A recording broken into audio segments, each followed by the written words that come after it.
বিশ্বকাপে মুসলিম ইয়ামালের জয়যাত্রা যেন থামছেই না। ম্যাচের আগে দোয়া, মাঠে দুর্দান্ত পারফরম্যান্স আর ম্যাচ শেষে সিজদা। লামিনের প্রতিটি মুহূর্ত এখন বিশ্বজুড়ে আলোচনায়। ফ্রান্সকে হারিয়ে প্রথম মুসলিম ফুটবলার হিসেবে বিশ্বকাপ ফাইনালে উঠলেন এই স্প্যানিশ তারকা।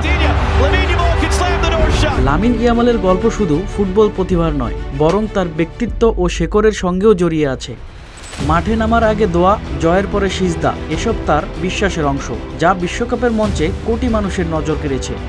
মাত্র ১৯ বছর বয়সেই ইয়ামাল দেখিয়ে দিয়েছেন আধুনিক ফুটবলে একজন খেলোয়াড়ের পরিচয় শুধু তার গোল বা অ্যাসিস্টে সীমাবদ্ধ নয়, তার মূল্যবোধ ও ব্যক্তিত্বও তাকে আলাদা করে তুলতে পারে।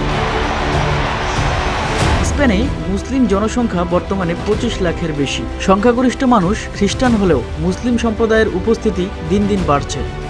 সেই স্পেন দলের সবচেয়ে বড় তারকা লামিন ইয়ামাল হওয়ায় মুসলিমদের মধ্যে তাকে ঘিরে রয়েছে বিশেষ গর্ব। এবারের বিশ্বকাপে অংশ নেওয়া ১৩টি মুসলিম দেশ একে একে বিদায় নিয়েছে। তবে মুসলিম ফুটবলার হিসেবে ইয়ামাল নিজের পারফরম্যান্স ও বিশ্বাসের মাধ্যমে আলোচনায় রয়েছেন।